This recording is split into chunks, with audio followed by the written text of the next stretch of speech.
looking good. We got folks filing in here. Hi, everyone. We'll just give this a few more minutes for everyone to click through. So we got a hello from Masa H.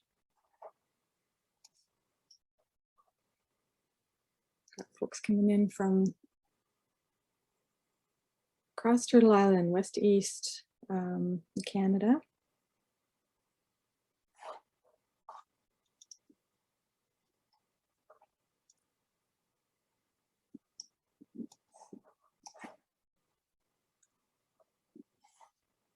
Wonderful.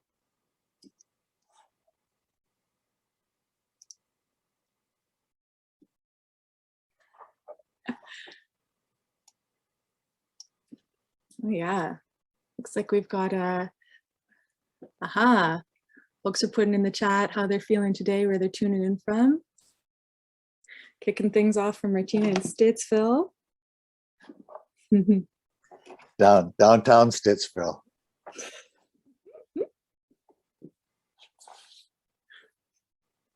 Windsor, Tesco from Windsor. Tanis from Akwesasne. Natasha from Carlton Place.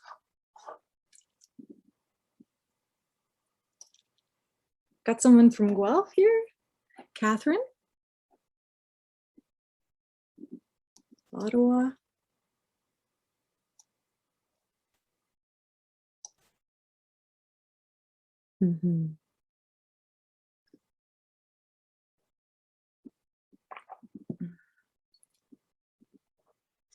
Couple of folks from Guelph.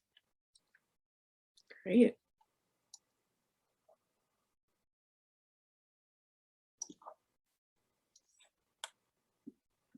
Feel free to use the emoticons for how you're feeling today. There can be fun for expression. See what you find. Oh yeah, we got one there. We got lots of smiles here so far, and a pair of sunglasses.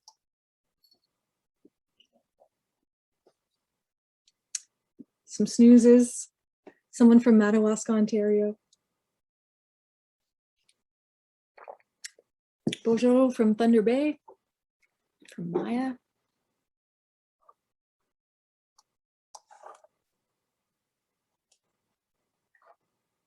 Great.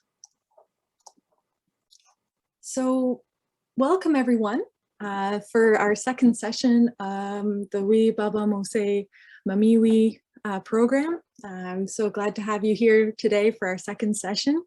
And I'd like to introduce you all to Dr. Dan Longboat, who's going to do an opening before we start things off.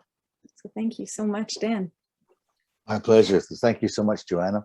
So greetings, everyone. Sego se waguego. Ayaw was gise wadakadide dan se watsanuni dan aguegos kano.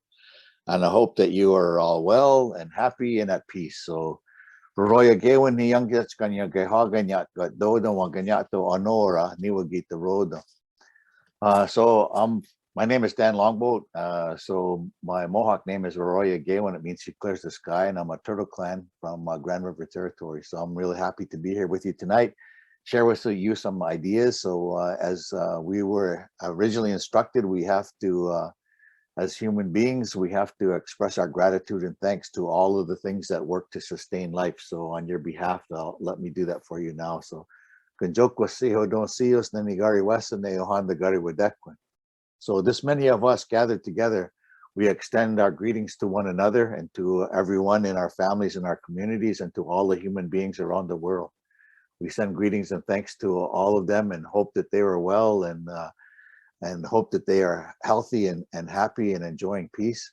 And so we send our special greetings to all of the human beings that have been here before, that are here now, and then on the ones that are going to be here into the future. So we gather up our minds and we send greetings and thanks to all the human beings. Our Mother, the Earth, so we are the ones that walk upon her back. She puts her power and strength into all the things that provide life for us. And so we extend our special greetings and thanks to our Mother, the Earth, that she is continuing to provide life for life. And although she is getting ready to cover herself over with her white blanket, to have a long sleep for the next couple of months, that she'll be back. We would hope that she would be back in the spring, but we're thankful that we have seen so many things come to fruition over the course of this last year. And so we thank our mother that she's still putting power and strength into the earth. So we send greetings and thanks to our mother, the earth. So we're gathered here today to thank all of the waters of the earth, the Onega Son, all of the waters from little streams to rivers to oceans. And we thank them that they're still giving us life power, that we can still continue to enjoy the fresh, clean water. And we are thankful that that they're still doing their job and still helping us out. Inside of the water are all of the beings that continue to fulfill their responsibility to continue to cleanse and clean the water for us, the human beings, and for all life. And so for the waters and all the things that move about in the waters, we're thankful that that they have continued their work. So we send greetings and thanks to the water and to all of the beings that live in the water. We also, many of us, we thank, gather our minds together and we send greetings and thanks to all the things that are on the earth. All of the elements that are here on earth, from the smallest grasses to the largest trees, to all the plants, and to all of the animals, to the birds, to our foods, the things that we depend on. We're thankful that we can still continue to enjoy them. And as we look about and see them, they're still doing their job that they were given so long ago to work for the continuation of life. And so we're thankful that we still see all of those helpers of creation still doing the job that they were given so long a time ago. And so with one mind, we send greetings and thanks to all of the helpers of creation that they're still doing their job. And we send our best thoughts and our choicest words to them, and to recognize that although that the struggle has been long for them, that we still recognize them and still thank them that they are still here with us. And then above the earth, there are all elements that continue to work to sustain and to perpetuate life. So our grandmother, the moon, our elder brother, the sun, our grandfathers, the thunders, the circulation of winds, we thank them that they're still doing their job. Above them, all of the stars are continuing their work, and that although we may not have full understanding of all of the work that they do, that they have been here helping us, the human beings, from the very first of us, the human beings. They're continuing to help us. And so we send greetings and thanks to all of those things above the earth, that they're still doing the job that they were given. According to our traditions that we also have been provided for, what we refer to as Gayer Nyangwedige, the four beings. We believe that there are four sacred beings that live in the sky, and that their job is to look after us, the human beings. And they have manifested themselves at various times throughout human cultures and throughout human history. And they have put us back on the path of being healthy and happy and being at peace. They have restored our minds, and they continue to look after us. So they're the ones that protect us, that guide us, that teach us, that care for us. And so we thank them, those four sacred beings, that they're continuing to look after us, the human beings, even to this day. And so we are thankful that they are still there, still looking after us, still fulfilling the responsibility they were given by our Creator to care for us, the human beings. And so we send special greetings now to them, the four beings, that they're still continuing our work. We, throughout time as well, our great Creator, Sangwai Disa, has provided for us teachers. And he's given us many of those teachers in a form that, as human beings, that have strengthened our minds, that have brought to us, the right way of living and the right way of being in the world.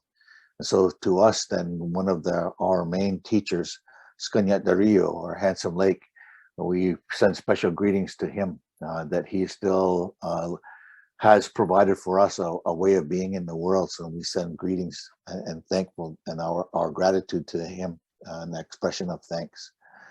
Now, with our most choicest words and our best thoughts and our greatest love, we send our thoughts to our great Creator, Sangwayat Diso.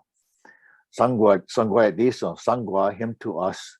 The root word is Oyada, our bodies, and Diso means that he finished it or completed it. He's the one that made all of us, the four sacred colors of human beings. And so we're thankful now that he has provided for us all the things necessary for us to enjoy life. And so he's given us all of our foods, all the things, medicines, all the things necessary for us to enjoy a happy, healthy life, and to enjoy what we would refer to as a beautiful spirit or a beautiful life. And so we're thankful to our great creator, Sangwai Diso, that he, out of his mind, came to thought of what we refer to now as life. And so we're thankful to him that can still continue to enjoy that. So our best words and our best thoughts go to Sangwai Diso for making all of this possible. Now, if I have left out anything, I'll leave it up to you to send special greetings and thanks to any elements that I may have passed over. So with those many words, now we're at liberty to start our meeting, and we've fulfilled our responsibility to give thanks and recognize all of those elements in the world that continue to provide life for us. And so with that many words, we're all set to go. So back over to you, Joanna. Gwich, Dan. Oh. And Dan has very kindly agreed this evening to not only do our opening, but I'll end our closing, but to speak as well, and share his knowledge of some of more recent histories as a segue from what we recently learned from Rick Hill and the documentary from last month. As many of you may have been expecting to see Reg Kershaw tonight, he was looking very much forward to joining us for the session, but got pulled into something that was outside of his hands for this evening. So he has asked us to share his regrets. He does wish he could be here, but we are extraordinarily lucky to have Dan joining us for today's session because he brings such a depth of knowledge. He's always been a popular speaker at all of the youth events that we've been involved with. And I'm just so thrilled to introduce him today. Dr. Dan Longboat is an educator who has been very busy. He's been founding exciting new programs at Trent University, as well as advising at other institutions. And a really, shining example of that is the Indigenous Environmental Science and Studies program, the first of its kind on Turtle Island, and the newly formed Indigenous Environmental Institute. So just a little bit about the Indigenous Environmental Studies program. It's an innovative, multidisciplinary undergraduate program that brings together principles of both Indigenous and Western, or Neo-European or colonial knowledge systems for both Indigenous and non-Indigenous learners. And it's just been a pleasure to work with folks from that institution. And it's an absolute pleasure for us to have Dan here today to share with you all. So Miigwech, Dan, thank you so much. I will turn things over to you. Now for that, Joanna, and thank you so much for those kind words. Well, I'm very happy to be here with you tonight, and for those of you that were expecting, Dr. Croshoe to be able to deliver the words tonight, I should say, that I apologize that he couldn't be here with us, and I'm sorry to disappoint you, but I'll try to uphold as best that I can and share with you some of my thoughts and some of my teachings that may be of benefit to you. First of all, I want to thank all of you for coming here tonight. I know that, as young people, your lives are filled with so many other things to do and so many other things to occupy your mind and your time. And so I'm very appreciative that you would take time out of your busy schedule to be able to be here tonight to listen to some of the words that I wanted to share with you. Also, just to let you know that, apart from what Joanna had mentioned to you, I'm just a normal guy. Like I don't have, I'm not a great mind or not a great teacher. I've been so fortunate in my life to have some really tremendous teachers, and many of those teachers now are gone on to the next world. They've walked on, and so I'm sharing with you, my perspectives on things. What they told me and how I reflected on them, and now how I begin to understand them. And so, if I make mistakes, or not to say that I know everything or that I'm even right on different things that I know, but I'm willing to share those things with you And if they make sense to you, let them go into your mind, let them connect with your heart, and let them, come out, manifest themselves as your work. um, but if they don't, if you'll say, oh no, I didn't hear things that way, or I'm not really too sure about that, then just let them go. Don't hold on to them. You're at a time in your life right now as young people where you have the unique opportunity to be able to learn, and to learn a lot, at the click of a button. When I was growing up, we had to travel different places, and it was a different time back then. We were fortunate because, when we go to longhouse, or we go to ceremonies, or we go visiting, old people, there'd be like all the old people in there, and so if you had questions about different things and you ask somebody, it's like, I would really like to learn about our creation, and they'll say, oh, you see that old man over there?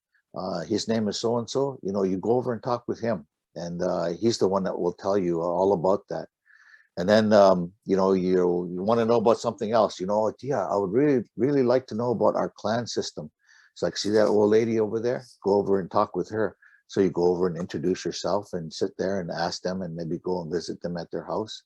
So it was a different time back then. We had lots of different opportunities to engage with teachers. As time goes on, and I start looking around into the, 70s and 80s and on into the 90s, you see fewer and fewer old people, knowledgeable old people. So now you have to kind of travel around different places, to be able to learn from them. And so we did that, for many years. Lots of people my age and older and younger, they went long different places, and they drove, and they would meet with old people, and they would, learn. And so, again, keeping in mind that today, it's a different time. You can just click a button, and you can learn from people halfway around the world. And that unique opportunity to have learnings like that are really special. They're really cherished. But at the same time, understand that there's a number of different things that goes with the acquisition of knowledge and learning. Number one is that knowledge back in the old days for us is that knowledge is reciprocal. So that as they were, getting ready to teach you, that you would be there to help them. So, go over, and back then it was a different time again. You go over and you'd help old people, and maybe help them cut wood, or clean their house, or shovel their driveway, or do different things, at their house, draw water or carry water in their house for them, and help them plant gardens, do whatever, and that was a really special time. And then later on in the evening, or as you were doing that work, they would be teaching you. So you would help them, and they would help you. So everything, when we see that, that reciprocal relationship, remember that everything that we see in the world is predicated on that. They help us, and we help them. So today, it's different, and again, with a click of a button, you don't have that physical engagement anymore with people. So you have to kind of begin to think about, how does that transcend into a reciprocal relationship? The other piece in there that is important is the process of learning and the application of learning. So as I started out today, I kind of mentioned to you, like, listen to what is being said. And a lot of times, we're too quick to judge, the particular speaker or the people that we're hearing it from. It's like, oh yeah, what does that guy know? Or what does she know? That, that woman doesn't know anything, or whatever, and it's too easy to judge. And those old people always tell you, never judge the messenger, only judge the message. It's like, man, never judge the messenger, only judge the message. And I started to think about, what does that mean? And over a period of time, I come to understand that it's not important, who tells you different things, but what it's important is the quality of the message. And when you start to think about things and they go into your mind, you see things or you hear things, and it goes into your mind. Let them kind of move around and think about them and contemplate them and reflect upon them. And then over a period of time, those ones that resonate with you are going to start to kind of, come, and they're going to start to impact you here. And I like, how the Anishinaabe people talk about that in terms of that, heart knowledge. and that truth, that way we win. And I really enjoy the kind of conversations that I've had, in the past with my friend Jim Dumont, and he's a noted, and again, when I'm talking with you tonight, and I'm going to throw out different names, maybe just write them down, and then when you get a chance, most of those guys have been around for quite a long time. Those men and women have been around for a while. Most of them are really, they are really knowledgeable in their teachings, and so so look for them. They have, lots of them have things on YouTube or different Vimeo or different things online, and so look them up and listen to them. Some of them have written books and things, so just see if you can find them and be able to kind of learn and to listen to them and to learn from them. But my point of it is that as you're learning things, and it makes this connection here, and it resonates with you, and it becomes a beautiful truth for you. And many of the teachings that we have as Indigenous peoples are that, of that nature. That once you understand them, they are truths, and they're beautiful, because they're so powerful, because they reflect, and they engage, and they connect to all of creation. And so when I talk about creation, I'm talking about all of the natural world, and then all of the things in the cosmos or the universe above us. So it connects with everything. And so those things then become beautiful truths for you. Some of the problem with that is that, and not to be disrespectful or critical, to some of our people, but a lot of times people will hold on to them, and they'll just say, oh, like, that's so beautiful. I love this truth, and it's so beautiful. And now I know this thing, or I have an understanding of it. And it's like, it's so beautiful. But the reason that we have that knowledge, and the reason that we have been exposed to that, is because we're not supposed to hang on to it here. We're supposed to be able to share it. And we're not supposed to have that just hold on to it. Is that we are supposed to then put that into our power, like use our power, use our body to actually do the work that those things are telling us to do, to be the physical manifestation of those ideas, those concepts, those teachings, to be the physical manifestation of that.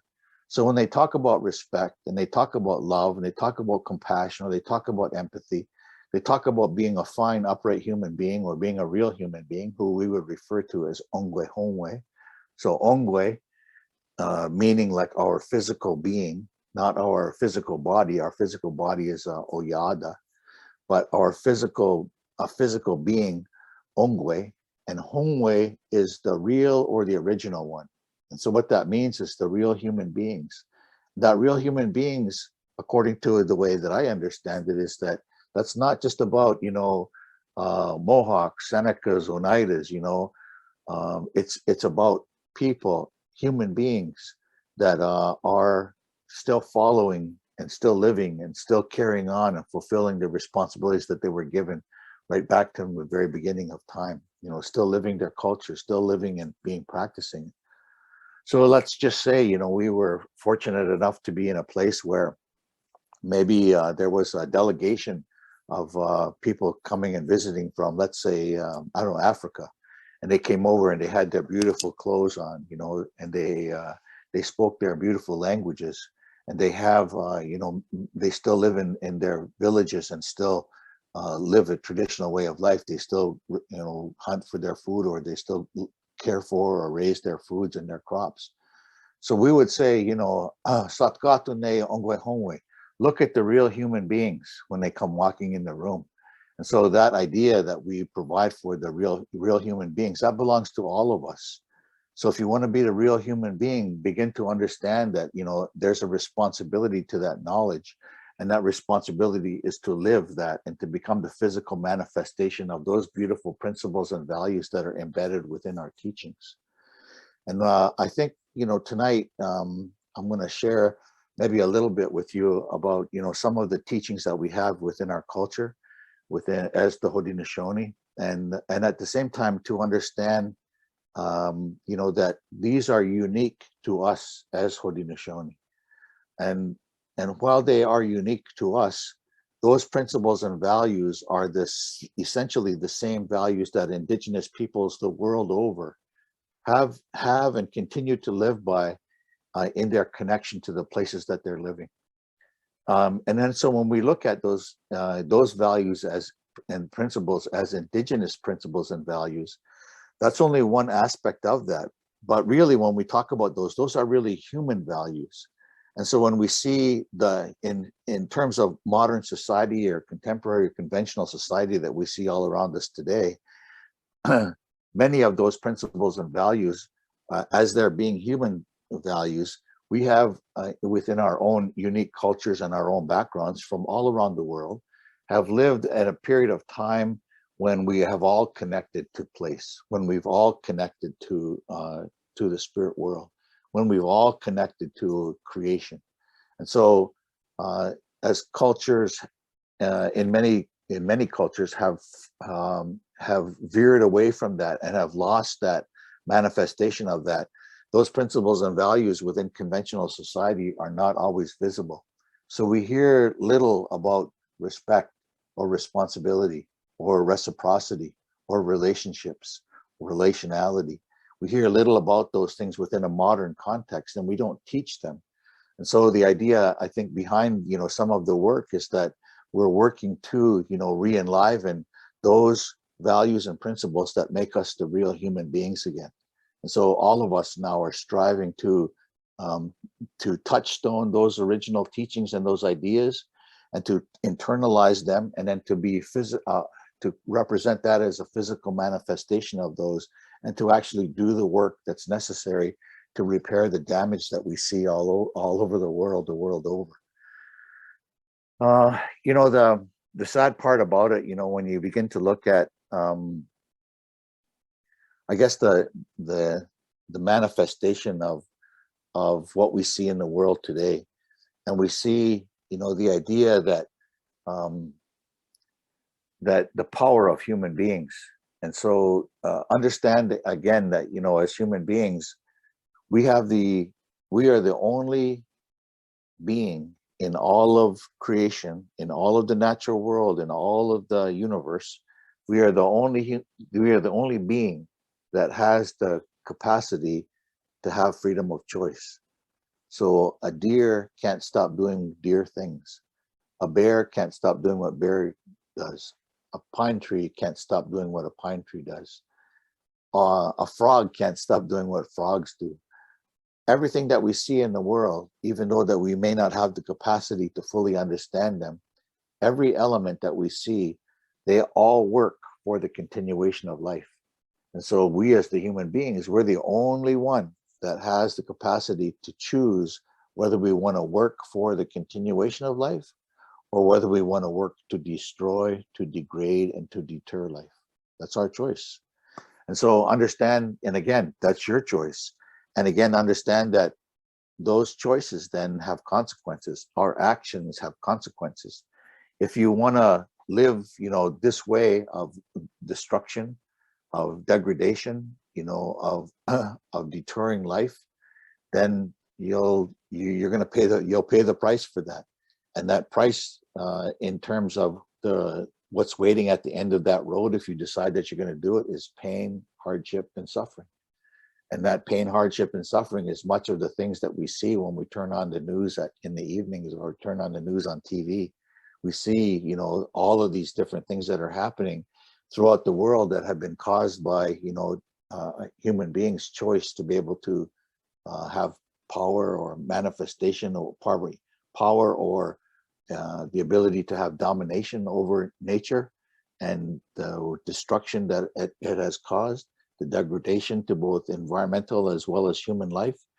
Over a long period of time, we're starting to see the fruits of that understanding of that. Or you can go the other way, and you can work for the continuation of life.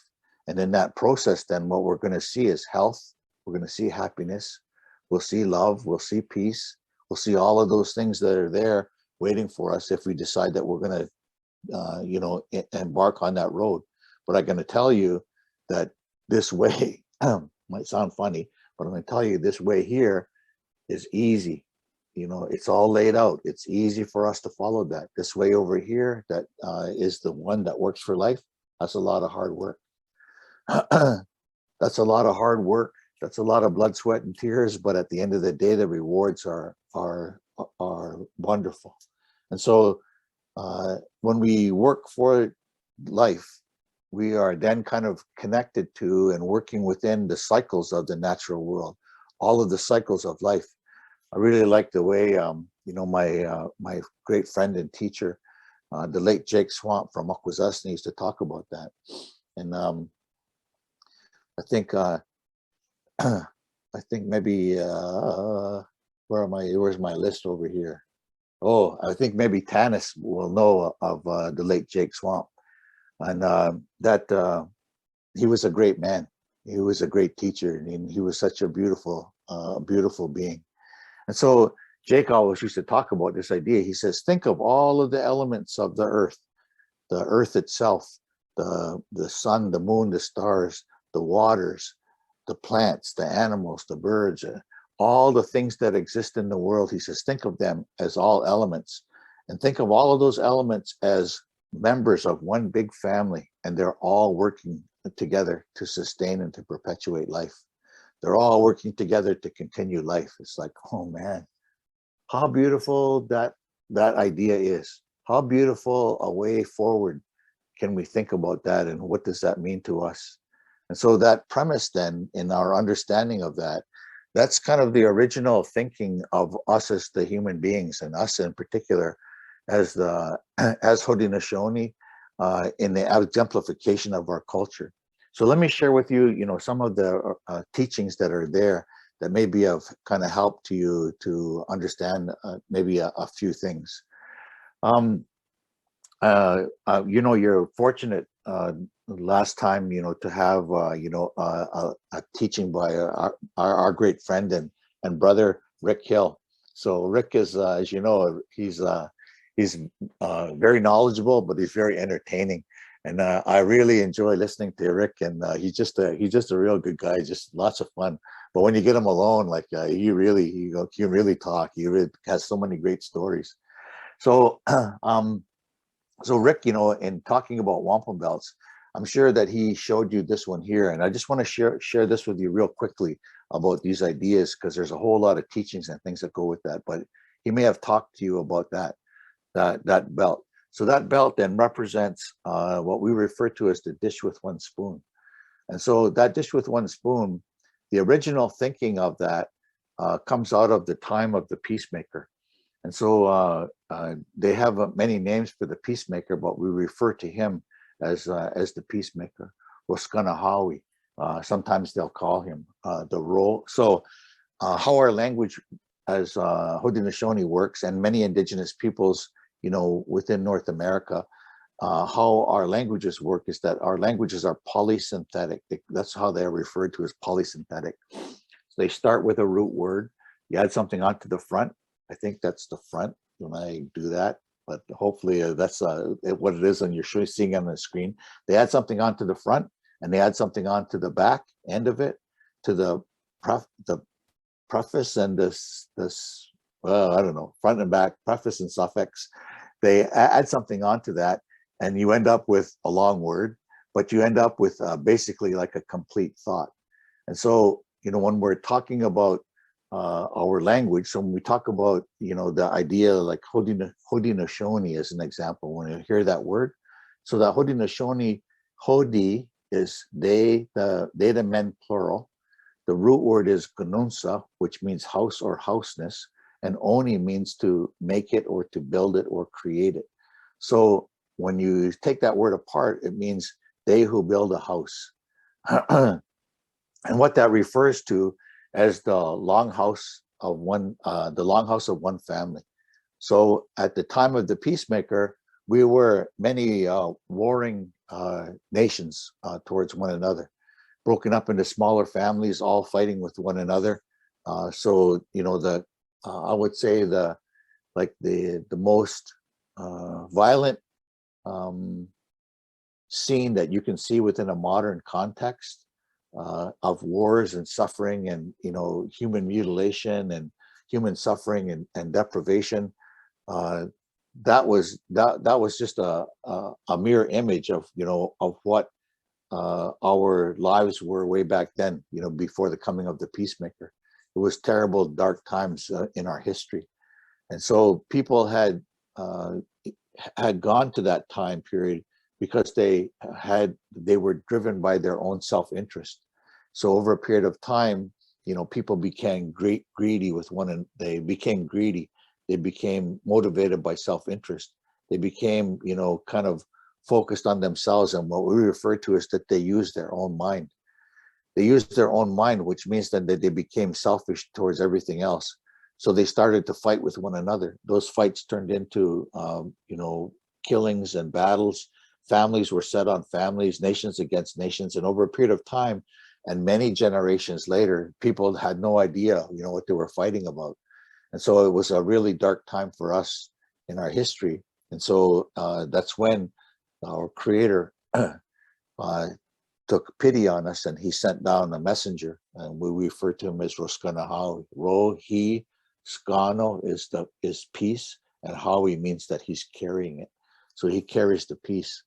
So when he came amongst us and he set people's mind, he began to talk, one individual over another, one family over another, one nation over another, and he brought these nations and the families together, and he refigured us into the longhouse of one family.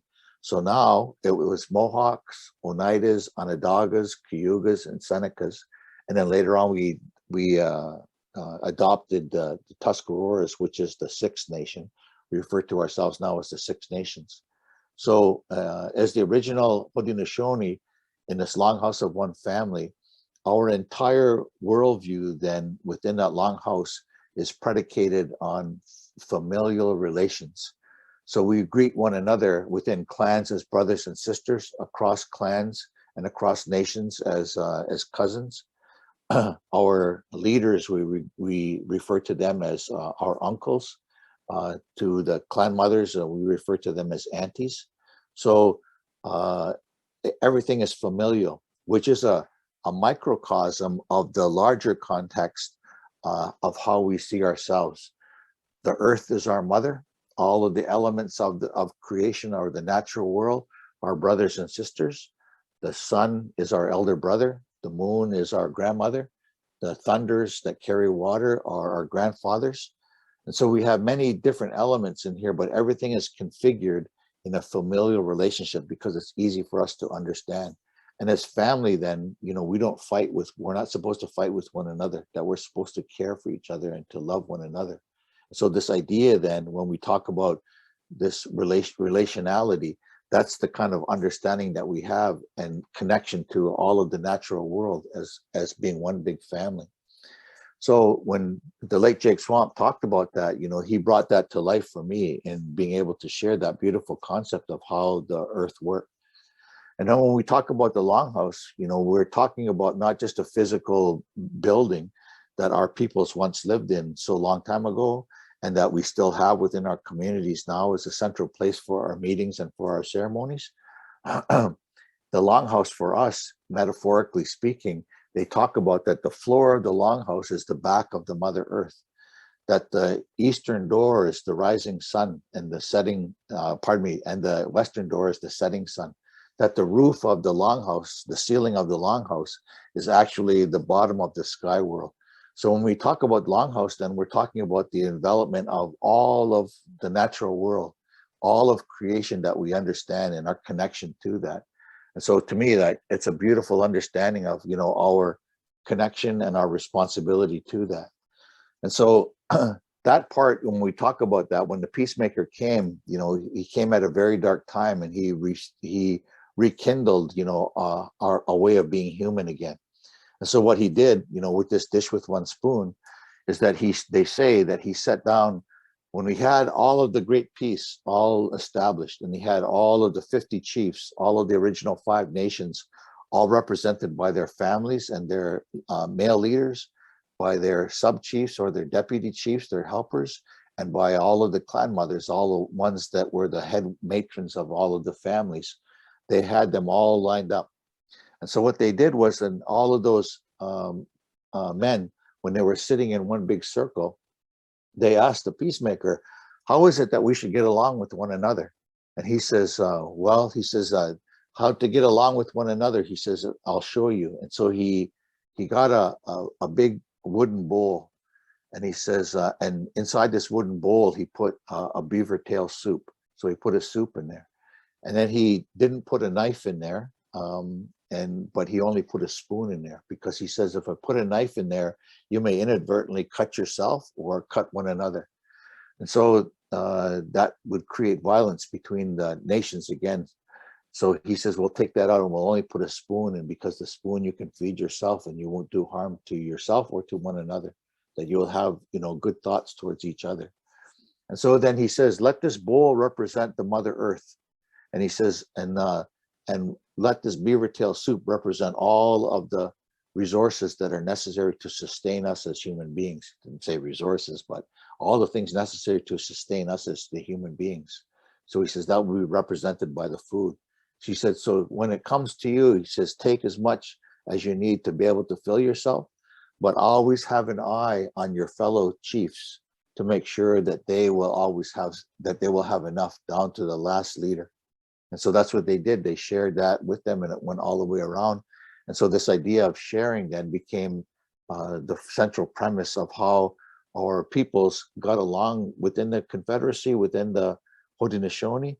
But then it was exemplified by, and I like to say that my friend, the late John Mohawk, and if you get a chance to listen to some of the videos by John Mohawk, by all means, jump on those and get those as well.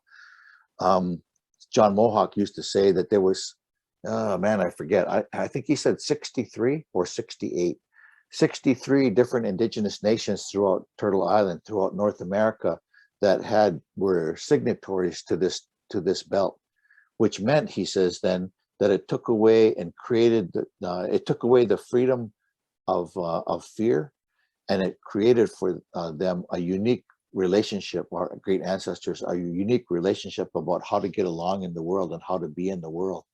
And so with us, as an example, there are many stories about Mohawk men traveling great distances, and all they carried with them was like their knife, maybe a little hatchet that they took to make fires, and maybe some tobacco in their pouch, maybe another tobacco with some cornmeal in there, and then they would go set off and they would walk great distances. And they would walk all over, because that was the time before there were horses or anything, or any other cars or any travel like that. And so they would travel these great distances, and they would always be met, by people from different villages. Back then, they would always be welcomed into whatever village that they came upon, that there was visitors coming, and so that they would be given a place to sleep. They'd be given food to eat. Let them wash up, clean themselves up. If their moccasins had holes in it or different things that they had along the way, there would be people there that would help them and repair their moccasins so that they could continue on their journey. So I like to say, like, this was in modern terms, this was our American Express, our platinum American Express, that we could travel anywhere, anywhere in our world, and never be in want, to always have the ability to travel and have great relations amongst all of the nations. So that kind of thinking, that's where that comes from, when we talk about the dish with one spoon. But as I started out earlier, talking about that, it's important to remember that this also has responsibilities embedded in it. Not only do you have the right to be able to travel and to go different places, but you also have the responsibility to look after one another. So it exemplifies, how we should be in the world. Way back then, when the peacemaker, made this dish with one spoon as a symbol of how the people would share with one another, and the responsibilities of sharing and the responsibilities of caring for one another, and at the same time, the understanding of the limitations of the resort to the resource. Take as much as you need to fill yourself up, but always be mindful of the other ones. I always like to kind of think about, if the peacemaker was alive today, and he reenacted that process, that he would have one more empty chair there at the very end of all of that big circle of all the leaders that were there. And in that circle being an empty chair, he would say something like, and have in your mind the welfare of those coming generations, that chair represents the future generations, to always make sure that the future generations will always enjoy and always have enough to sustain themselves as well. And so the ideas of the things that we're talking about here are embedded, those principles and values are embedded in ancient old practice and teachings. And so we don't know how old, you know, the great law is, and we don't know how old when the time of the peacemaker came, but we know that it is old. Some people will say, oh, it's like 600 years ago, just before the coming of the Europeans. Other people will say, oh, it's 1,000 years old, but there's other old people that'll say it's over 2,000 years old. So however old it is, that thinking and that teachings comes from a time when the people needed their help the most to be able to work together, to be able to understand their place in creation and to help and care for one another. That thinking then comes from and was restored, the ancient thinking that comes from our creation teaching. That process then, and the ideas and the responsibilities come from what we refer to as our original instructions. So our original instructions that we were given at the time of the creation of the four sacred colors of human beings. And again, there's different versions of creation that talk about the creation of beings, of human beings. But the point of it is that those ancient teachings and those principles and values come out of that time period, from when the Creator made us as the human beings and put into our minds, you know, the original instructions that we were about how we were supposed to live and how we're supposed to be in the world. So speed things up. And when the Europeans first arrived here, and as I'm sure that as Rick, talked to you about that, he gave you, or he talked to you about this belt, the Turo Wampum belt. They oftentimes refer to that as Gaswenta or Gaswanta. The idea behind there is that that's a contracted word. And Tanis, if you get a chance to go over and visit that old guy, Bill Loran. I don't know if Bill is still up and moving around, but man, I really like that Bill Loran. And I went to visit with him one time, and he says, we were talking about this belt, and he says, that word is a contracted word, which means that it comes from a bigger word, and he says into a small word. So Gaswanta is actually come from that big one. So he mentioned that big one, and because I'm not a fluent speaker, like it bounced off me, but I should have wrote it down or should have found a way of being able to remember it. But he said the actual word means, for that lager word, it brightens our minds. It's like, man, it brightens our minds. It recalls for us the truth. It recalls for us, the real responsibility that we have and the power that we have as human beings. And so it talks to us then about this ancient relationship that we have with the coming Europeans. So the principles and values that we talked about, way coming out of creation, that were forgotten, before the coming of the Great Law, before the coming of the Peacemaker, the Constitution of the Five Nations. And now then when it was brought back, carried on all the way through, so that when the coming of the Europeans here, and they asked, what relationship should we have? That's when they talked about this idea of sailing down the river of life together and having two vessels, one a canoe and one a sailboat. And inside of that would be our peoples, our laws, our customs, our language, our spirituality, etc. And on the other side is the same thing, their peoples, their laws, their customs. And that as we sailed on the river of life together, that we would never interfere with one another. And because they have this at the end, there is no ending to this, that it will continue on. So people say, how long does this go for? And so my teacher, the late Jake Thomas from Grand River, Six Nations, man, that guy, he was like the greatest. To me, he was the greatest man ever. He had such a beautiful mind, and he had such a vast extent of knowledge and teachings. He was just an unbelievable teacher. And so Jake always used to talk about, then he says, when the people used to ask about, well, how long will this last? And he says, as long as the grass grows. And he says, well, what about in the wintertime? And he says, as long as the water flows. What about in the wintertime when things freeze up? And he says, as long as the sun shines. And then they said, well, what about at night? And then he says, as long as the Mother Earth continues to be in motion, that's how long this relationship will last. It's like, oh man, how beautiful is that? So 1613 was the original date that became an agreement between the early Dutch and who were in our territory and us as the Haudenosaunee. And then later on in the 1640s, it was when France and the Netherlands had their war, and the French displaced the Dutch, and they came into our territory to trade with us. It was adopted by the French in the 1640s. And then, as you know, between the war between France and England in the 1670s, when the English came amongst us, they also adopted this relationship. So we had three foreign sovereigns, three European sovereigns, all coming to agreement and adopting this way of being. But then the Europeans, in particular the English, when they came in the 1670s and they asked for an addendum or an addition to that, they said, what can we use that would exemplify our relationship even more so than what we see right now in this Turo Wampum Belt?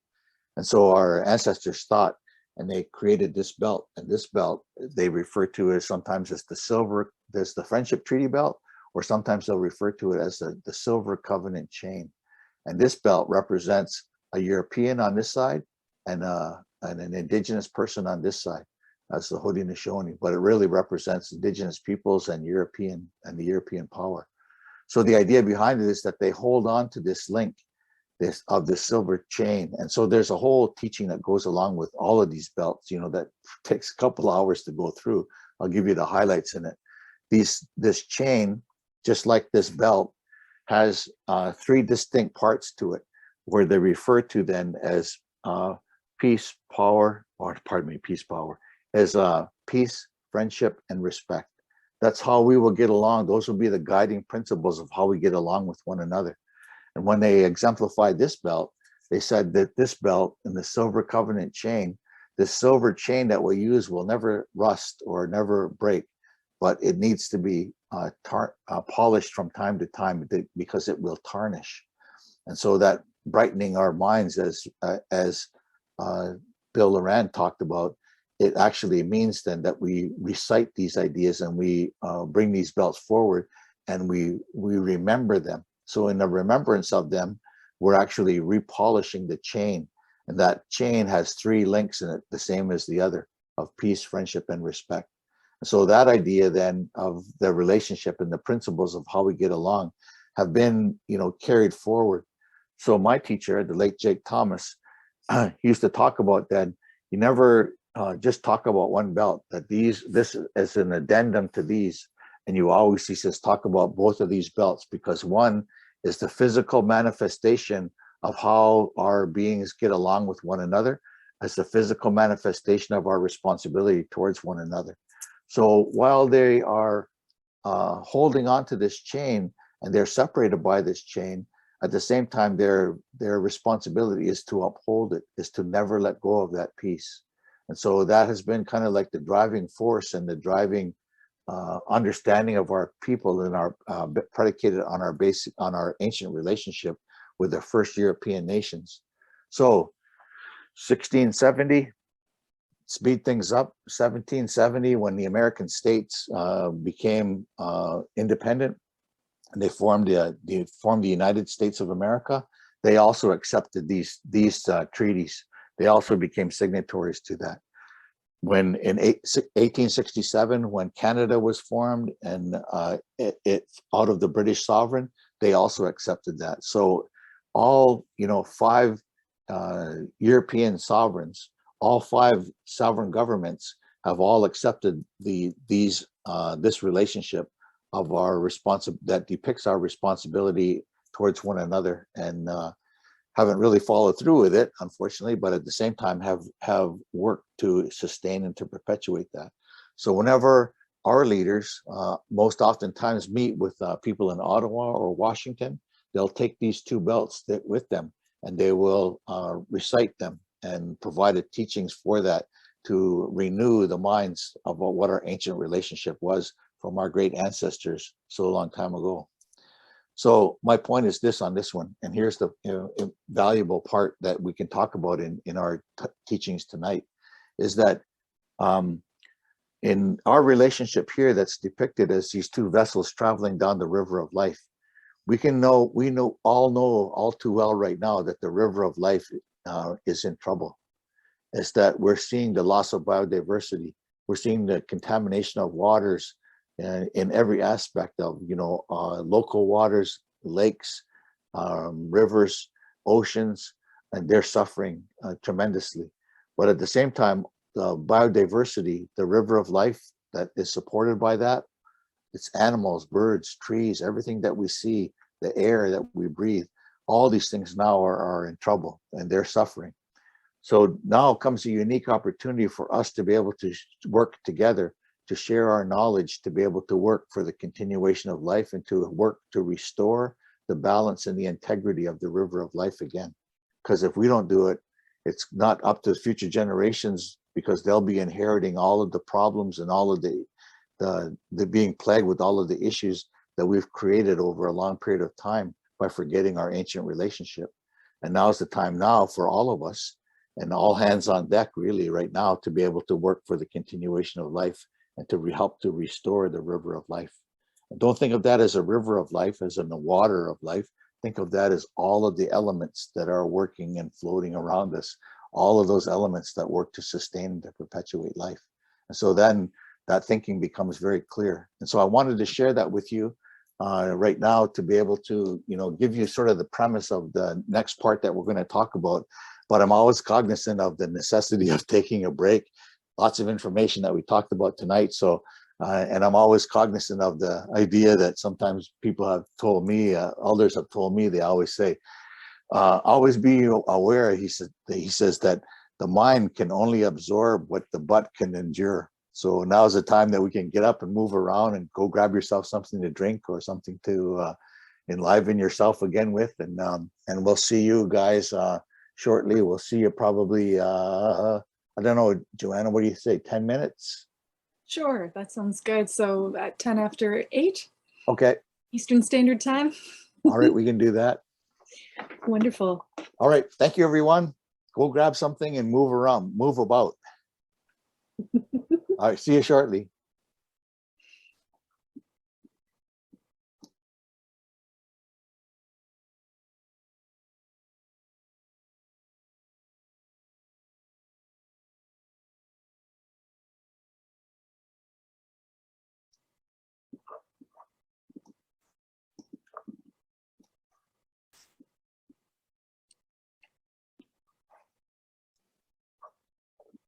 Well, Joanna, I learned something new.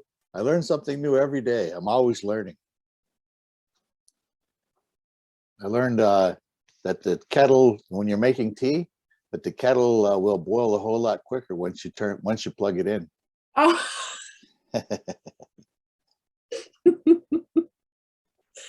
I hope it made some tea for you. Yeah, I did. I got it. Yeah. Got my tea here myself. Oh, good. Good drink for weather like this. Mm-hmm. Are you up Ottawa way? Up Larry's way? Yeah. We've had quite a bit of snow and rain today. I see Martina's there in the chat. We had a few questions that came in, and hey, Mashiki Wobble. That's a good one. Medicine water. Yeah. And then I guess for coffee, I heard a couple of people say Makade Mashiki Wabo, like black medicine water. Yeah, what do we call ours? Wazahate Dagari. It's the bean juice. I like that. The black bean juice, it's called. Are we gonna do the questions now, or are we gonna save it to the end? Whatever you'd like. We got lots more to cover, so whatever you like. If you want to do now, we can do it now, and because that's a different part, what we talked about here, and then what we're going to talk about next. All right. Okay, we'll do these then. So we had a question from Megan, just asking, what are some of the most beautiful truths that you've learned recently? Oh, recently. You know, I'm going to tell you, like, hopefully I don't cry, you know, with that, but I'm going to tell you, like, the most beautiful thing that I can imagine, like when I hear, you know, the teachings and hear this, you know, the different stories that people have been sharing with me, and you kind of, you know, begin to visualize, you know, what the world, you know, what the world actually looks like.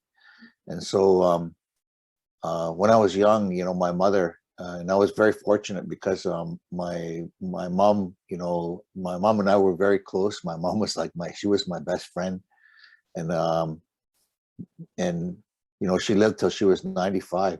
So I had, you know, many, like, lots of years with my mom, and and I really cherished her. So, you know, she used to always talk about this idea, you know, about the power of prayer. And she talked about then, you know, in our connection to the natural world, when you hear all of those stories that they talk about, that when you know, and I'm not talking about, you know, and please, no disrespect intended, you know, when I say this, is that I'm not talking about this kind of prayer, you know, like, you know, at the edge of your bed at night. I'm talking about the prayer where you stand up in front of all of creation and you express your gratitude to them. You know, you look at those trees and you say, you know, right back from the very beginning of time, when you were first created by our Creator, He put you on earth. He gave you a distinct responsibility to fulfill. And He says, and He made you in such a way as that you would work with all of the other things that we see in the world, and you would work to sustain and perpetuate life. He also told you that there would be coming human beings and that you would help us, and that you have provided for us now our fires. You know, you've given us wood for our homes that we build our homes with. Um, you've given us medicine, all kinds of different uses, and fiber, and all kinds of different uses.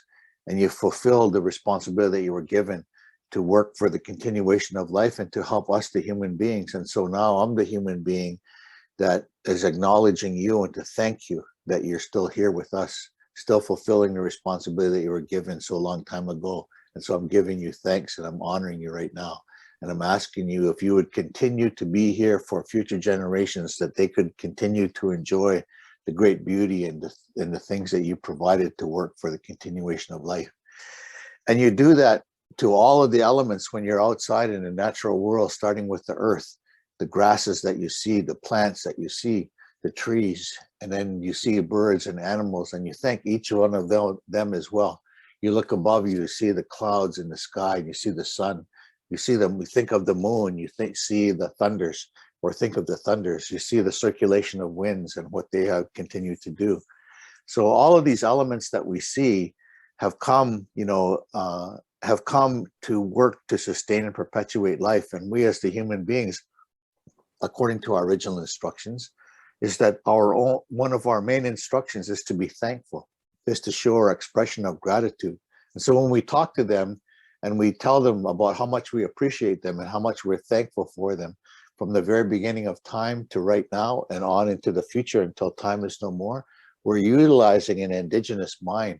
So when we talk about the truths that come out of that, in a recognition of that, is that all of those beings, and if you can imagine this, all of those beings, they stand up and they say, listen to the human beings. Listen to that human being. He's talking about me. He's mentioning my name. And he's saying how grateful that he is, how thankful that he is. And he's like, how beautiful is that? And so there he looks back at all of the other trees behind him and he says, okay, all of you trees, come to full fruition now. Put your power and strength into it so that we can all enjoy life and that we can all work together to perpetuate and to strengthen all of life here on earth. And you see all of those elements, they're all beginning to that. And when you recognize that and you see them do that, it's almost as though that they all stand up and you can feel that power and strength.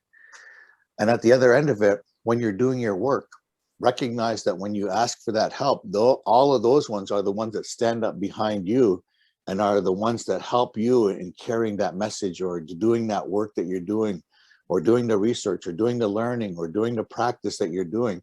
They're the ones that stand up behind you to be able to help you, the human beings. That's your power. That's strength. So you talk about that in terms of beauty, man, there's nothing more powerful than that. And there's nothing more powerful than the words of prayer.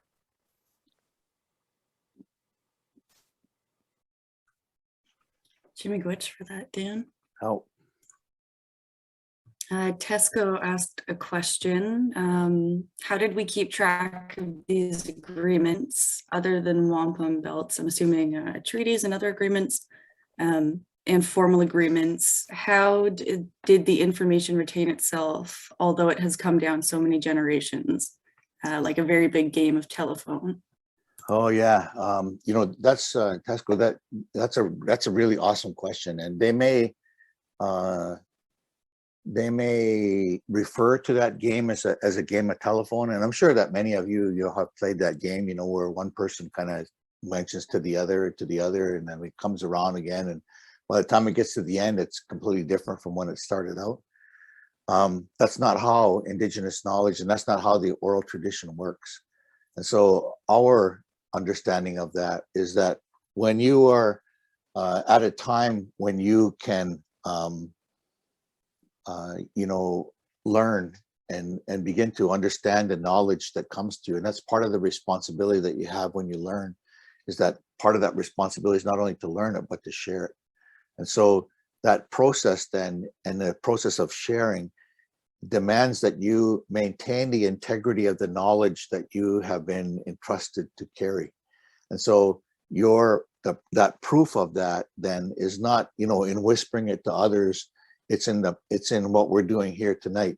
It's in that, I want to call it, in more traditional times, you know, it's going in front of those elders and being able to recite that. And they're the ones that are going to tell you, you know, you did a really good job, or, you know, you forgot to talk about this, you didn't mention that, don't forget after that, it goes here and here and here.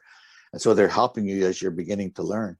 And those ones that, you know, are not asked to, you know, participate in those kind of things, or not asked to do that, you know, are not recognized for the truthfulness or the knowledge that they have in the authenticity and the integrity of the knowledge that they're carrying.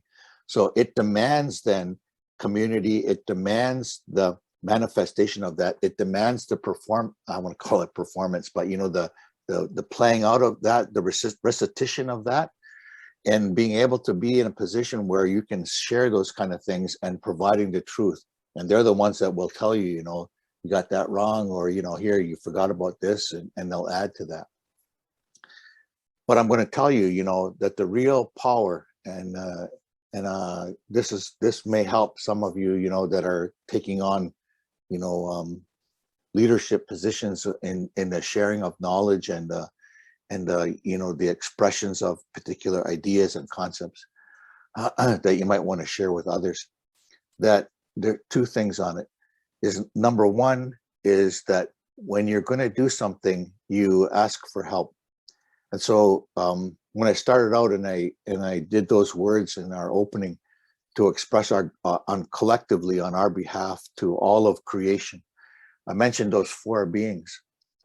Those four beings, their only, how we understand it, is that their only responsibility that they were given by the Creator is to care for us, the human beings. That's their only responsibility.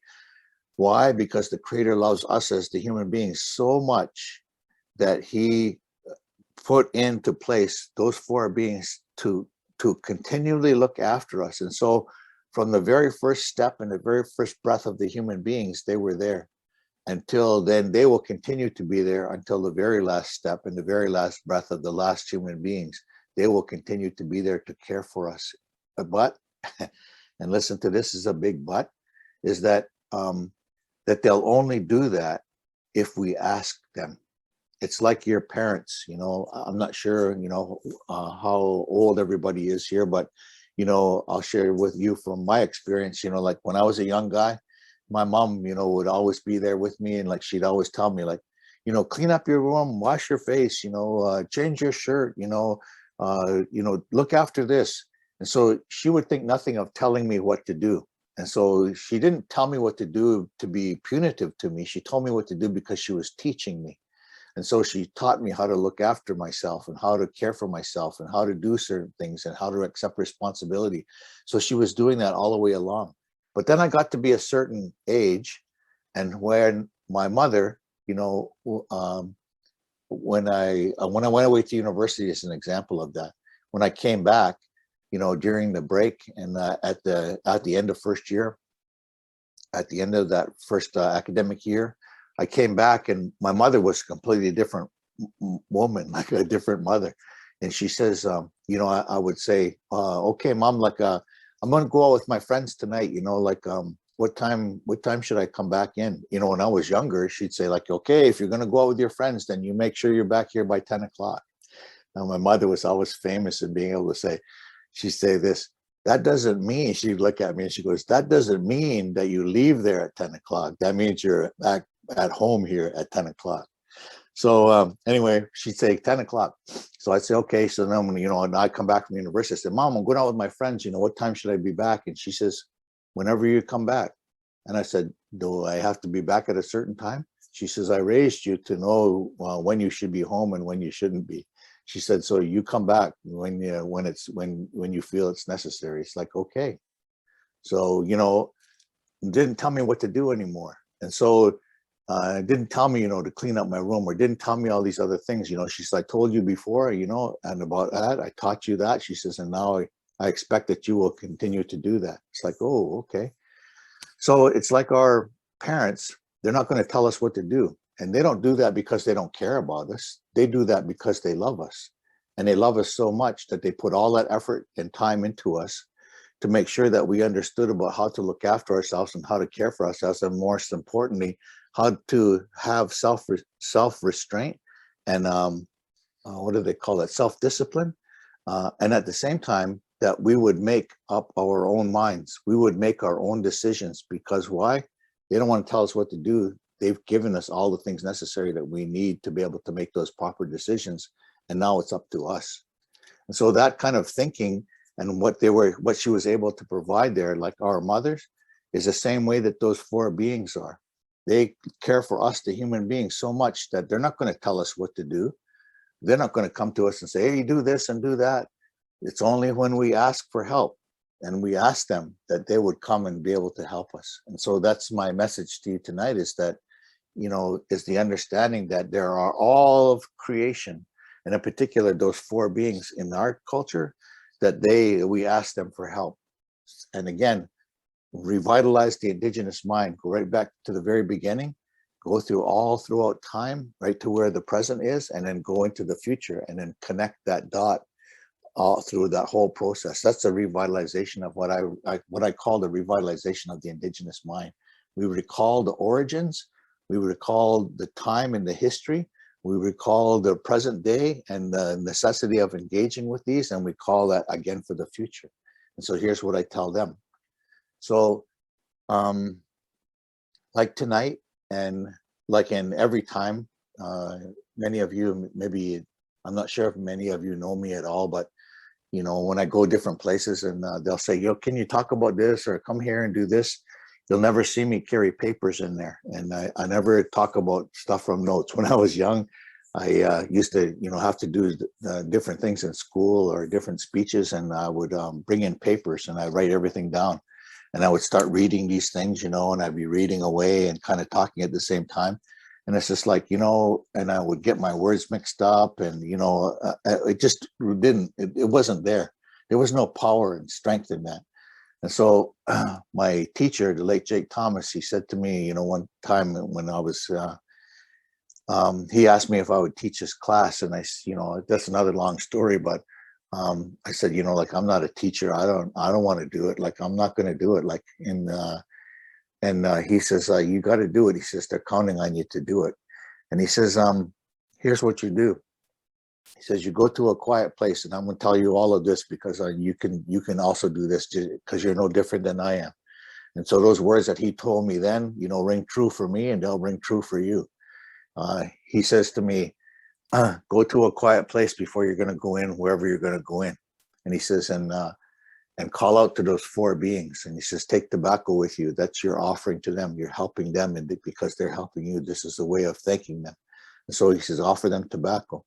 And he says, and call out to them, the four beings, Radironya Goro, no, the ones that live in the sky. He says, so long time ago, you were had the responsibility of caring for us, the human beings. And you have done that faithfully throughout time, that you have manifested yourselves to human beings throughout the world and put them back on the path of health and happiness and peace and love. And so you have done that faithfully throughout all of the period of time. And so now I'm the human being that's asking you to fulfill your responsibilities to the Creator and to help me, the human being. And so now I have the opportunity, and I do this all the time, before every class and before every kind of talk, and I did it tonight before this talk. I have the opportunity to share and to talk with and to engage with other human beings. And so I'm asking you that you would put it into my mind the right thoughts, you put into my mouth the right words, that you would put into my body the right power and strength so that I could deliver that message. And here's the truth. Help me, help them, help life continue. Think about that. Help me, help them, help life continue. In the fulfillment of our responsibility as human beings, no greater privilege do we have to do and to fulfill our responsibility to life than to work for the continuation of life. And so those words and that process then, and I'll walk into that room, and I don't care whether there's one person there or whether there's 100 or whether there's 1,000 or 10,000 or 100,000. You walk into that room, all of those things stand up behind you. They give you the power and strength. And then pretty soon I get this picture of what it looks like, and all I do is describe it as I'm going through it. And I can talk about those pieces, and whether that's 5 minutes, whether it's 10 minutes, whether that's an hour, whether that's like 3 or 4 days. It's just a relevation and a description of the picture that they put into my mind. And so the idea behind it is that when we make those connections and ask for help, they're all willing to help us. Why? Because we're working for life. We're working for the continuation of life. And in that sacred process, we're doing the Creator's work. And listen to me when I tell you this, is that you can't do that work, the sacredness of that work, you can't do that work angry. You can't do it stoned. You can't do it drunk. You can't do it high. You got to do that work out of the purity of your heart and the strength and integrity of your mind. So you use your best words and your best thoughts and your best thinking to be able to share those ideas. And you do that with kindness. You do that with empathy. You do that with compassion and love. And you share those words with it. And I can tell you, like, man, I've had some great teachers in my life, and those great teachers, those beautiful, like, men and women, old people. And like when they're talking to you and they hold your hand, it's like time stops. Nothing else in the world matters. And so that's the kind of people that we should all become. That's what we aspire towards. And that's how the message of the integrity of the knowledge that we're talking about, it's not a telephone. It's purity of heart, purity of mind, and the purity of spirit coming forward. Because why? You've asked for that power and strength. So lean on them. They're there for us. And all we have to do is just call out to them and ask them for help. And work for me. And I'm nobody special, so it'll work for you because you're all special.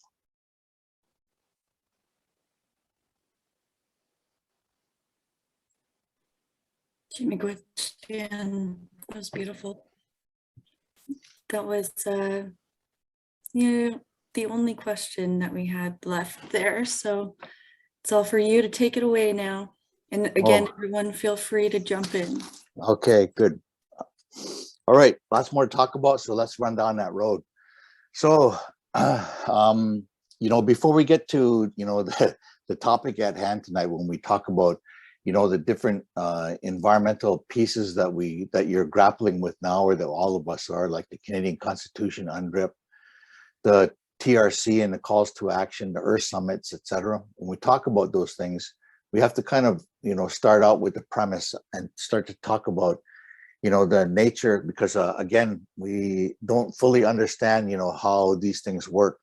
And so it's important that we take the time to recognize these things. So,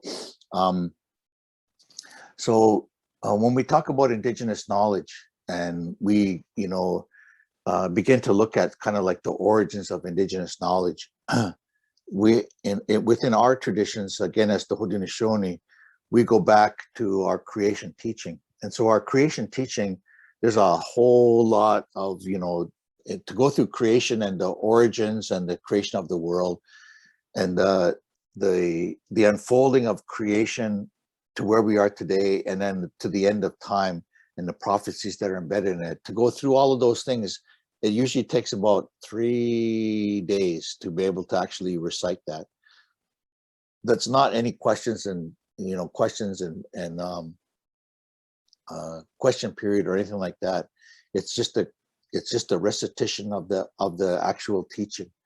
And I refer to that as a teaching. I don't necessarily call it a story, because English language is like really laden when we talk about that as story. It's like, oh, well, tell me your story, or what is the story, or this is the story of, and it becomes legend or fable or myth, or something that's kind of made up. These are elements, and we call them the teachings, that they're really elements of the foundations of our knowledge as Haudenosaunee, or foundations of our knowledge as Indigenous peoples. And I'll be bold to say that Indigenous creation teachings, the world over, have embedded within them the truth and principles about how to be and how to live in our relation and our relationality to all of creation and our responsibility. So when we talk about that and we begin to understand creation, and we understand those original instructions that come out of that, it's really important to understand that that in the creation of the human beings, or in the creation of different elements. So our creation teachings talk to us about that, our creator and his brother, they made different things in the world. Some were ascending life forms, some were descending life forms, but they were able to come to agreement that they would be able to, facilitate and make all elements on life work together. So everything that we see, it's all, even though we may not have the opportunity or the benefit or the capacity to fully understand it, everything works together for the continuation of life. Everything is integrated, connected together for the continuation of life. And so it's important to remember that in the instructions that these were given, they talk about then when the creator made them and gave them their instructions about how they were to be in the world and how they were to relate to one another.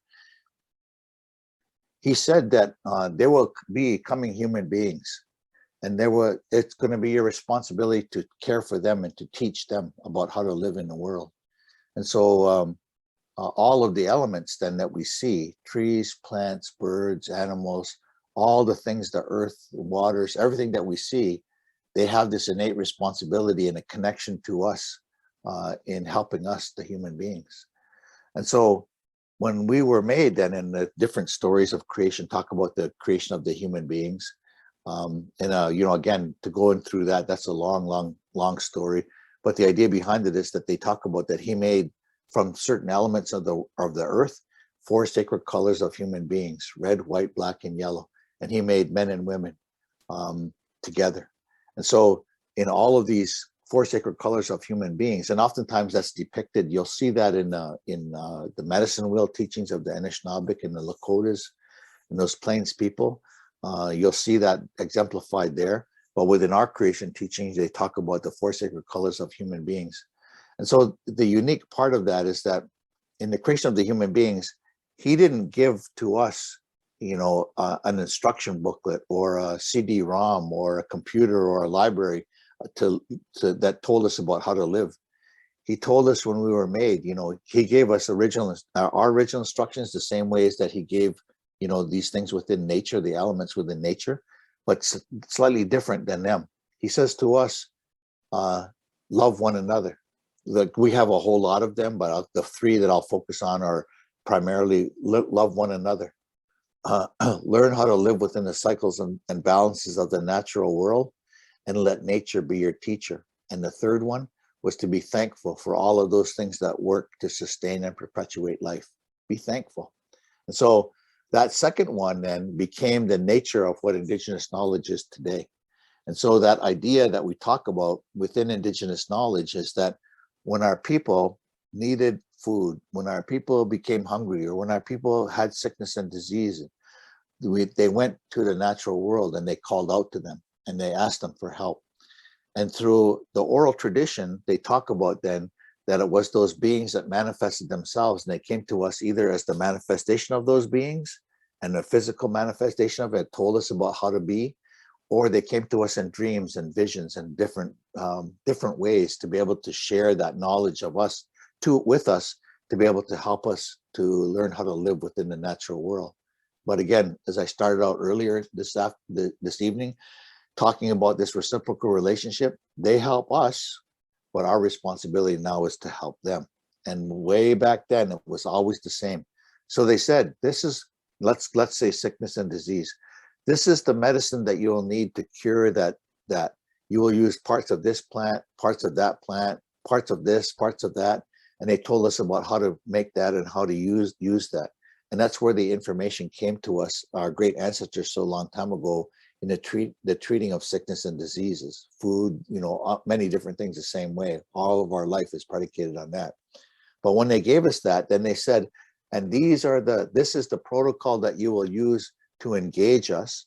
These are the words that you will use to recognize us and to talk with us. These are the songs and dances that you will use to thank us and to acknowledge us and to honor us and to show your expression of gratitude. And we will continue to help you. And you see how that goes?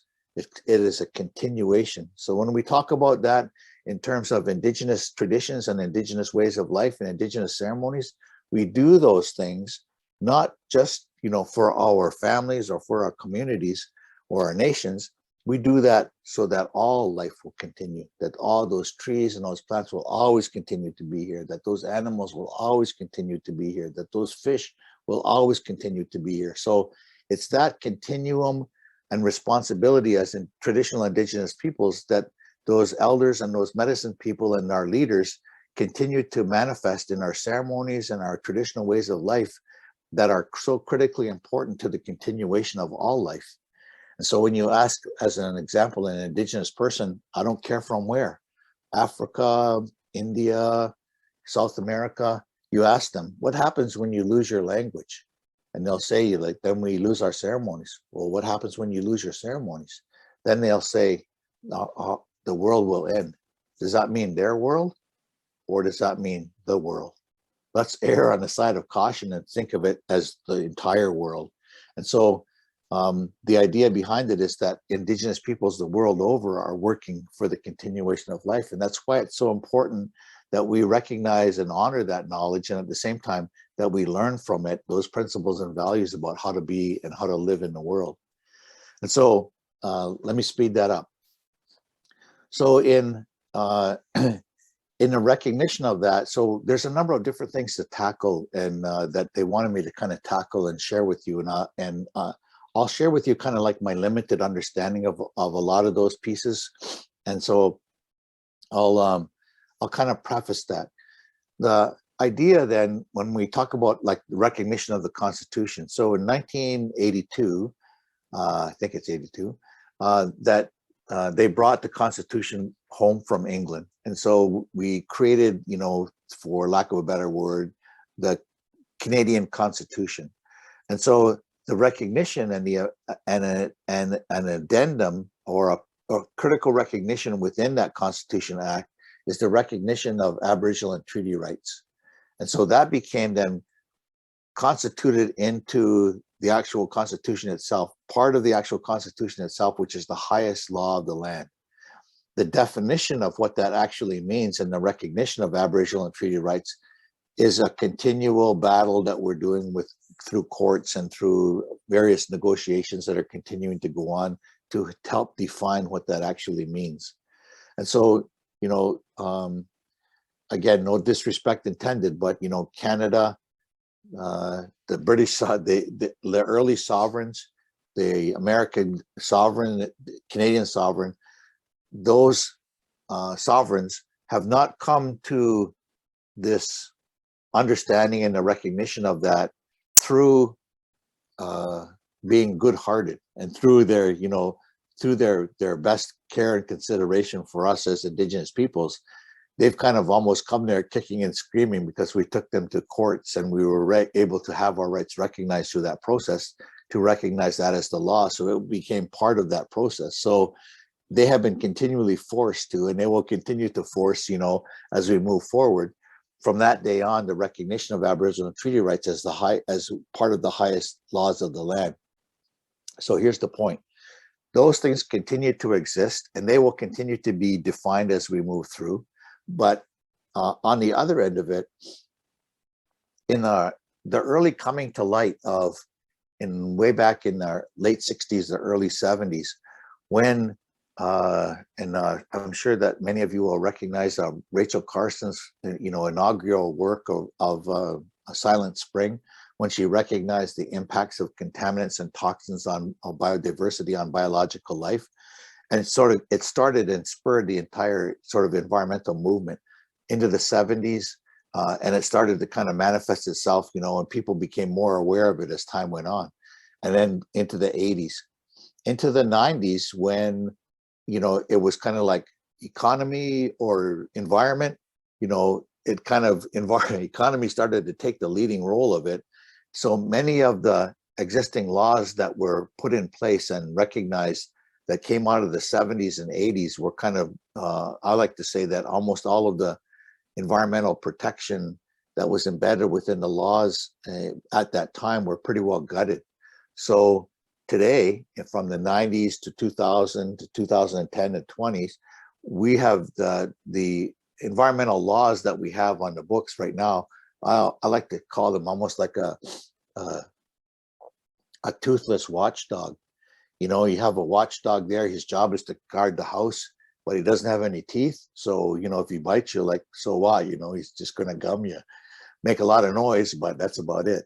So the point of it is that those laws have been all pretty well gutted out.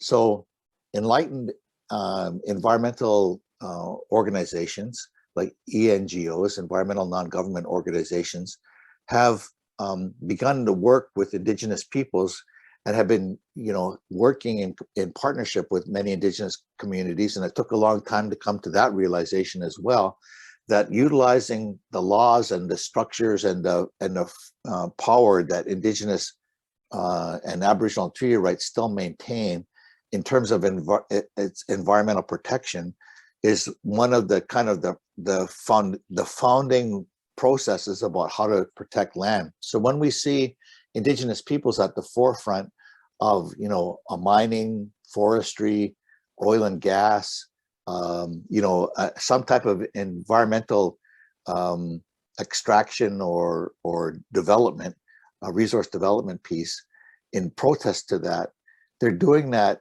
not only in an exercise of Aboriginal and treaty rights through that process, but they're actually doing that on all of our behalf. So it's easy for the media to determine this as an Indigenous issue, but at the reality, this is an environmental issue, which is all of our issues. Because once we lose those things, then that stuff's gone forever.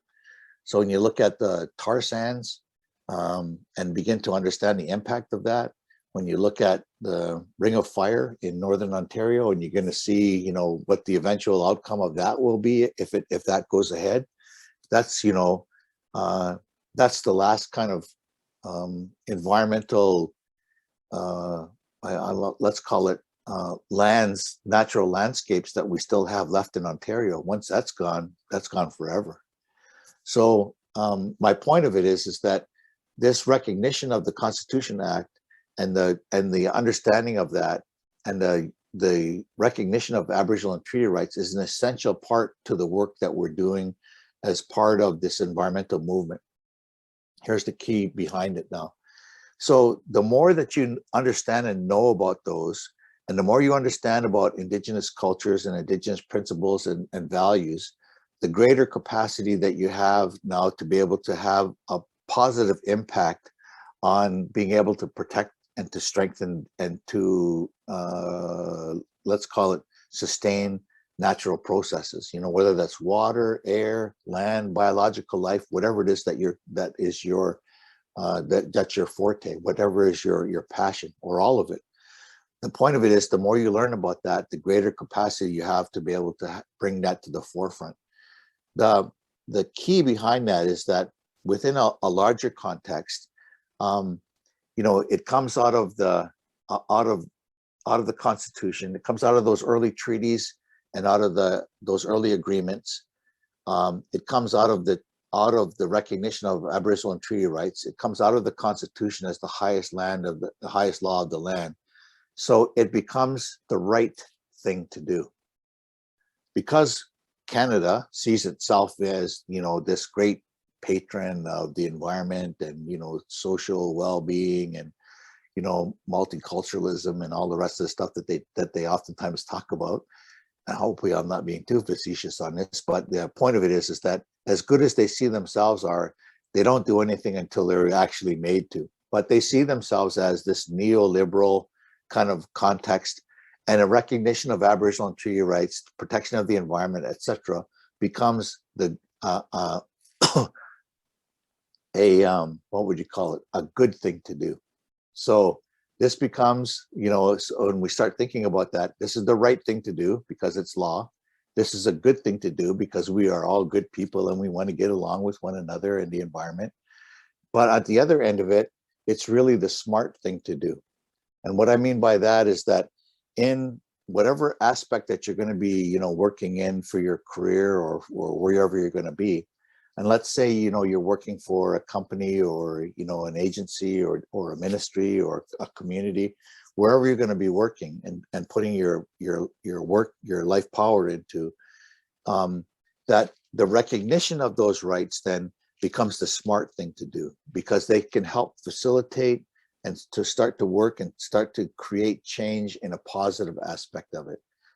It's not recognized, you're going to end up in court. You're going to spend millions of dollars unnecessarily between the community and between, you know, whatever agency or ministry or organization that you're working for, and you're going to lose because, you know, when again, as the highest law of the land, it becomes the smart thing to do. So the more that you can learn about these things, it becomes good. It becomes, it becomes the right thing to do, the good thing to do, and the smart thing to do. So you got to kind of figure out where you are on that continuum, and hopefully we're all smart enough to recognize, you know, about how to facilitate and how to move forward. So the idea of that is that that's kind of the nature of that. Let me go kind of, I'll kind of speed it up a little bit. Oh man, look at the time. It's like 8:52. Dang, we're going to be out of time. So let me just kind of close with this, I guess. So in the recognition, the international recognition of the knowledge of Indigenous peoples becomes at the forefront of the United Nations. So Madam Brundtland, in her book, Our Common Future, working for the United Nations Commission for Sustainable Development in the late 80s, recognized the knowledge of Indigenous peoples as having a value and as having a contribution to understanding about how to live sustainably in place.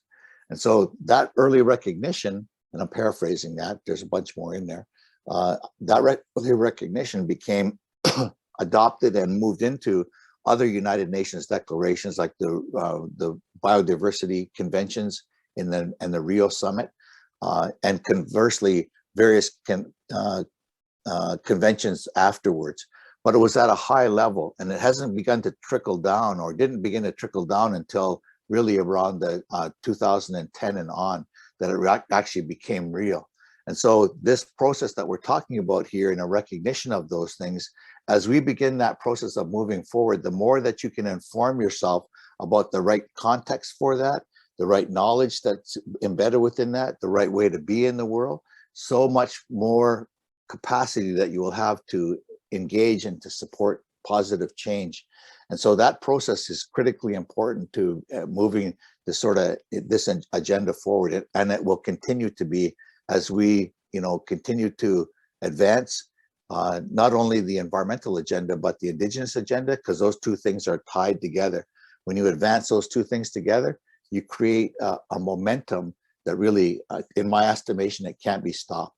And I think really the most important thing I want to tell you tonight before I close is that is to remember that part that I told you about, is that when you're doing this work, and again, we're the human beings, we're the only one that have the capacity, whether we want to work for the destruction and the degradation and the deterring of life and nature and creation, or whether we want to work for the continuation of life, whether we want to work for that. And each road has its own, at the end of that, has its own reward. Pain, hardship, and suffering that we're starting to see around the world now, or love, happiness, health, and peace. So it's our choice, whatever we want to do. And so be mindful then that as we're moving forward, and to make that conscious choice in everything that we do, everything that we say, and everything that we think about, and everything that we're able to put our hands on to help support, then that's our responsibility. And understand this, that as the entire mass of life is moving forward, that when we work with that, and when we become part of that and work with that, we have all of that momentum behind us, all of that life power behind us. That's a sacred responsibility. And as I started out to you earlier today, you can't do that angry. You can't do that mad and upset. You can't do that high. You can't do that stone. You got to do that out of love and kindness, empathy, caring, compassion. So that emulation of that and the creation of that, when we understand that we're doing that sacred work, we're doing the Creator's work. We're working for the Creator now, because why? That came out of his mind that we could have this kind of life. And so I want you to understand that, and always keep that in the back of your mind, to be able to understand the sacredness of the life that we have. So let me leave that with you. And we've only got a few minutes left, and we want to go ahead and close as well. So I'll turn it back to Joanna, and we'll run from there, or Emily, and we'll run from there. So thank you to all of you tonight for your kind attention. And thank you so much for being here tonight, and thank you for the work that you do, and thank you for being you. Yeah, that was a beautiful, beautiful summary. Thank you so much, Dan. I just love that. The right thing to do, the good thing to do, the smart thing to do. Yeah, I see we've got some applause, lots of hearts coming out there from the group. And yeah, lots of gratitude. I'm thinking now that unless there are burning questions, we don't have any in the Q&A right now. Lots of gratitude coming forward, mostly I see here. Yeah, so uplifting. Maybe we might sort of move to just final notes, looking forward to the next talk and the small group discussions that we'll be having this week. So our next talk in January is going to be kind of moving that forward and talking about how then to do that cross-cultural work between both Indigenous peoples and allies who want to support Indigenous peoples in their efforts to do this work for the world, for all of us. So working together. So that we have to look forward to. But in the meantime, Emily, any notes to share with folks about the small group discussions this week? I don't have too much to say. Everyone should have an email that has their assignment for which day you should be coming to the discussion, either tomorrow night or Wednesday night. Yeah, if you can't find that, or if you need to switch your day, or you have any questions, just shoot us an email. It's that same email, path@plentycanada.com, that you get all your emails from. Yeah, so we'll be seeing everyone over the next couple of nights. And I think that's it. Joanna, did you have anything else, or we're gonna hand it back to Dan for closing?